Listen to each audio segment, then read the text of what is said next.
Okay, here we go. This is the Greeble Pack for Zbrush 4R7. If you have previous versions, this will not work. And now you're asking yourself, what is a Greeble? I'm not sure exactly where the terminology came from. A Greeble is, well, in my mind, what it is if we look at 6 different models here, using each one of my Greebles. If you notice in between the webbing here, you'll notice that it's got a little more detail in it. Okay, it's got like this panel effect and stuff like that. You come over here, it's got panel, a couple nut bolts or protrusions or stuff like that. You come over to this guy, he's got a lot of detail in him, a bunch of panels. Come down to him, he's got a bunch of different ones in here. Same thing with this guy here. This one's got a lot more vertical and horizontal lines going on in him. And that's basically what the Greeble is. It's added detail in these smooth surfaced areas, whether it be a flat plane or a curved surface. It just adds more detail to it. It gives it a more sci-fi techy look. Okay, if you ever looked on the ships on sci-fi movies and stuff like that, if you look real close, it got like this sort of Greeble effect, showing all these little panels and stuff like that. I don't know, it just looks cool. And what my generator does is it helps generate these. These are your Greebles. These are the displacement maps that were used on that previous screen that I showed you. And all it is basically a depth map. And you can see all the different panels here, white being the closest, this dark gray, super dark gray back here, that's the furthest away, and you see all these different elevations, and that's what's generating that bump or displacement map. And each one is unique. This one is, the pack comes with 6 of them, but the nice thing about each one of these, there's a random seed button that you just slide it real quick and it generates a totally new one, totally unique. So I mean the possibilities are endless with this, and I've just started. I've got ideas for some newer ones that I'll be adding in the future. You look at one of these images here that I used Agreeable on. You can see all the kind of protrusions and stuff going in and out, and it just really adds a whole lot to it, whereas like this little panel right here was just a flat curve, okay, but I added that Greeble to it and it gave it like these ridges and just so much more detail to it. You come to another one, same thing. Let me zoom in. You can see all the different little extra panels that it put in there. And I'm going to go over real quickly on how to use it. So let's dig right into it here. First, you have to go download it.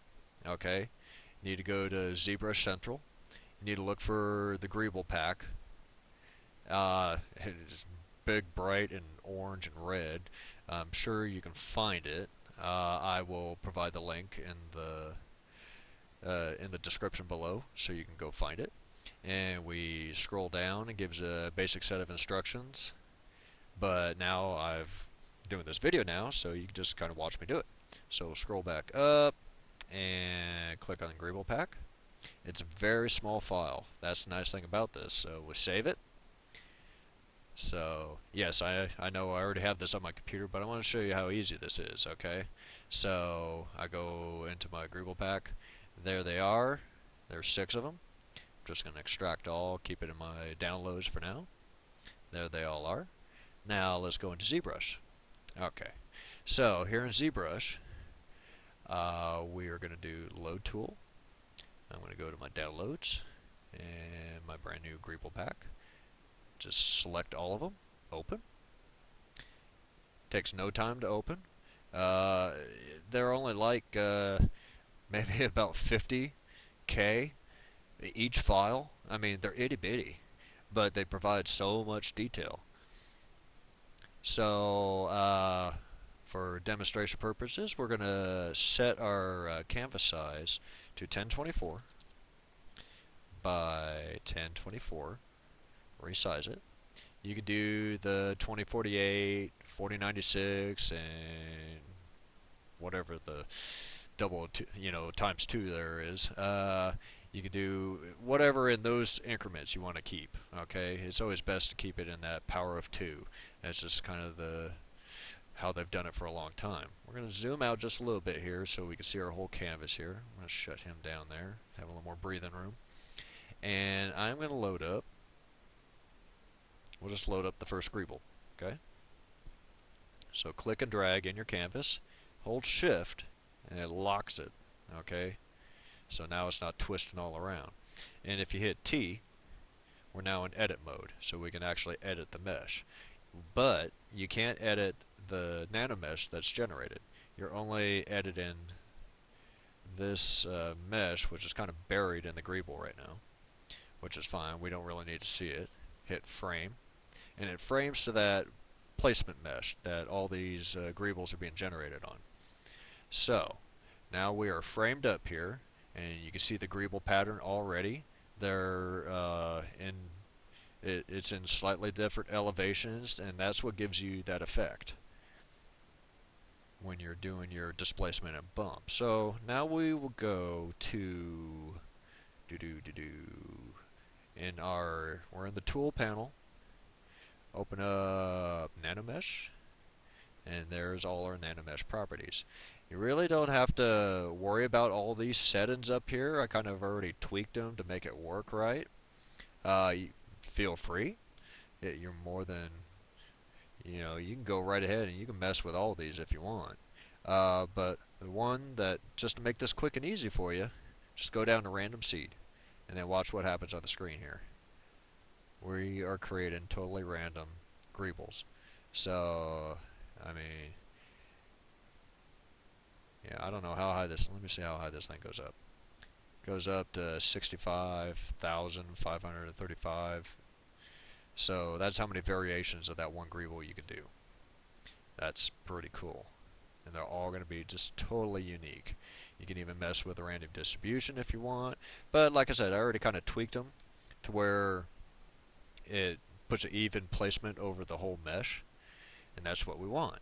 So, and if you wanted, you could switch to a different Greeble real quick if you wanted. And since it's already centered and it's using the same placement mesh, just hit Greeble 2, boom, there's Greeble 2. And then you can come in, random seed it. It's like, okay, that looks cool. Alright, now see, this one's different. It's got some bolt holes in it. And if you want to see what that actual nanomesh looks like, just click Edit Mesh, and there's the actual mesh that it's generating. Okay, now I kind of compressed the whole thing, so if you look at the whole thing here, I've actually taken that bottom edge and then just squished it up in the nanomesh properties.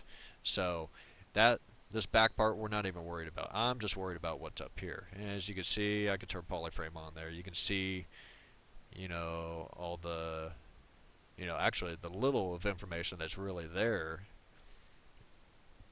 This particular polygon is only 168, or a particular model is only 168 points. That's pretty small.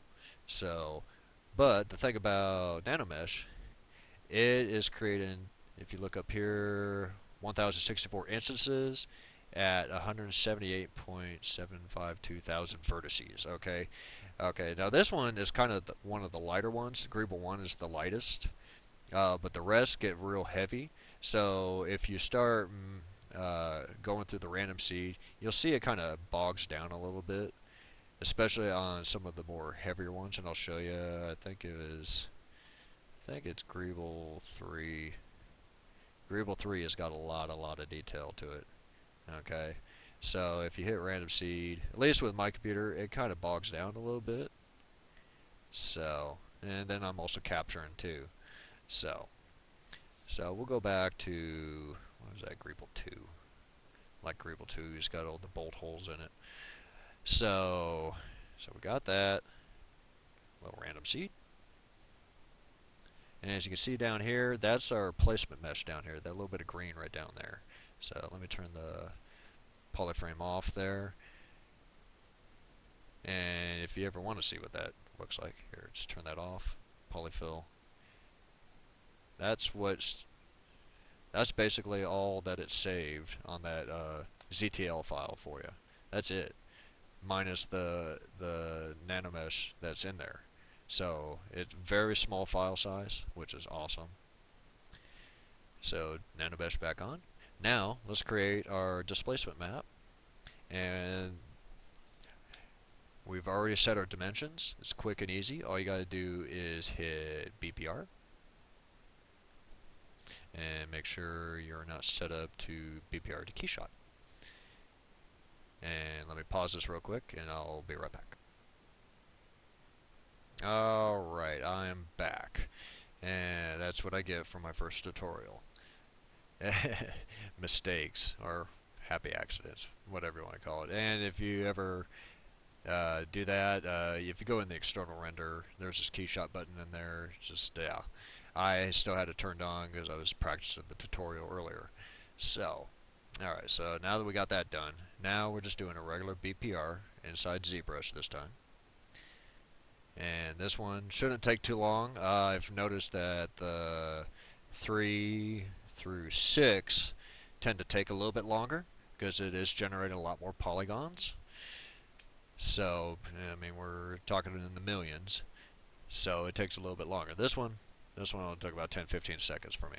So now we will go into our render settings, which is actually located right there.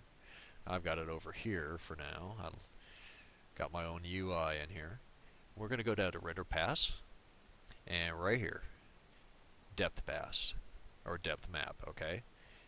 So we're going to click depth, and I'm going to save this just to my desktop real quick. And actually, I am going to just Greeble. I know, it's funny, I know. So, and you can save it as a Tiff, or Bitmap, or PSD. In Keyshot, though, it does not take PSD files, so just food for thought if you're going to take something in there, and I can show you that here in a little bit. So, okay, Greeble, Tiff. Alright, so now we save that out. Okay, well, what do I do with that dumb file now? Well, I'm going to show you. Alright, so I'm going to make a real quick techie ball here for you. Okay? So we're going to switch to Sphere 3D. I turn polyfill on there so I can see. I want to initialize this. I don't need this much geo.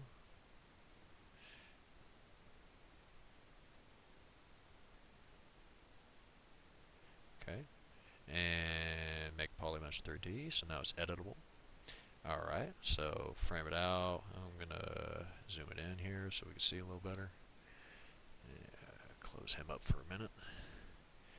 Alright, so we're going to do BZM, which is your Z modeler tool. Awesome little tool. One of my favorites, besides Nanomesh. Haven't played with Array Mesh much. It's frankly kind of frustrated me. Doesn't want to do what I want it to do. So that's just my personal opinion. I just haven't played with it enough. So we're going to do polygroups real quick. We're going to just create some poly loops here. And if you notice that little orange arrow, that's showing me which direction I'm going to go. Boom. Okay. So I won't want to go up and down. If you click and hold at the same time, and then hit Alt, it'll give you a different poly loop, or a different color for your polygroup, which is nice. And we'll do one more here. I want to change that. And we'll do another one this way. And change that. Okay, so now we got a couple different ones here. QMesh, we're going to do Polygroup Islands.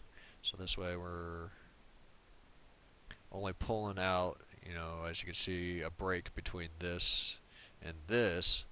It's not going to pull out all the ones in that particular group. So click and drag out. And we're just adding some variety to this. nothing too fancy. I'll go through this in another tutorial down the road here.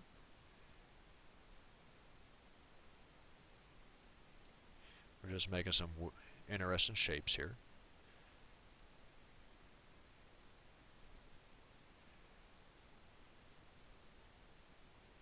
Alright, so, I think I missed a poly loop here. Yep. Alright, cool. So, just got a little variety here. A little sphere orb of some sort. A future probe of mine. I don't know. Alien probe. Who knows? Alright, so, real quick, we're going to go to Geometry tab. And I just want to go to Crease Polygroups. And it's going to put a crease edge around the borders of all our polygroups, so this way when we divide, it's not going to smooth it over so harsh. Okay, and now we start UV mapping, and we're going to do PUV, packed UV tiles. Okay, we didn't see anything happen there. Okay, well, it did it, and we'll see once we hit auto group with UV. Boom. Now it looks like a rainbow threw up on us. Awesome, awesome. Okay, but here's the fun trick here. We're just gonna, real quick, we're gonna do divide, divide, divide. I want to make sure we got enough polys here. I'm going to turn that off and then back on. Now I can see the individual poly loops there. It looks like we got more than enough. So I went subdivision 4, and I'm going to delete the lower. Now we're going to take edge loop real fast. We're going to drop our loops to 1. G polish off, triangle off. You can keep it on, doesn't really matter. I just like having it off myself. And then group loops. And now we've got this a loop around every single one of our polygroups that we had in the model. So you can use ZModeler here to extrude that out. I wouldn't really recommend it. It really bogs it down on the higher meshed items, at least for my system. And so we're going to go back to the old method of doing it, how I've done it many times in the past. We're going to go to our edge loops, which is still under our geometry tab here, and hit that crisp, and then we're going to displace it, and we'll just go 0.029. Let's see how that looks. No, not quite far enough. I'm going to crank that up to about 0.066. It really just varies. You'll have to just mess with that. Alright, looks like a decent extrusion there. And boom, now you got this nice kind of tech webbing over everything. That's pretty cool. So now, as you can see, we got all this empty space. What do we do with that empty space? There's where our Greebles come in. Okay. So, but before we do that, we got to do one more UV mapping, because when we did that extrusion and that extra poly loop, we all that polygons don't have UV coordinates, so they're not going to show up when you're using your maps. So just go in there and tap GUV, grouped UV. Takes a second or two. It'll calculate it. Obviously, the higher the polygons, the longer it's going to take. But we're at 91,000 active points, so we're not too bad. Okay. So, now we've done that, let's throw our brand new Greeble on it. So, texture map, we're going to load. Go back out here. Where's my Greeble? Greeble. There he is, Greeble. Alright. Now you can see it's adding more information in there. It's making it more interesting. So, but it could be a lot more interesting. Let me show you. If you go into your UV map real quick, and you just type in 4, tab it, and then type in 8. Now we got a lot more information in there. But still doesn't look that interesting yet. Alright, well, we can fix that too. Let's go under displacement. We're going to have to import one more time. Tiff. Alright, so we grab the same one again, and now we'll just crank up the intensity. And wow, look at that. Now it actually looks like it's pushing the geo out, which in the quick preview there, it is technically. It's pushing that out, but when you BPR it, it treats it more like a bump map, which is fine. You can actually hit mode, and it will actually displace it on your final render. Doesn't always look that good because your webbing ends up getting bloated, and it just looks funky to me. So I just keep it like this. Keep it as a, just keep it like that, like that. Still looks a little blah. Let's add material, different looking material. Go to this textured metal, and it's in your standard materials that's shipped with Zbrush. Boom, look at that. BPR again.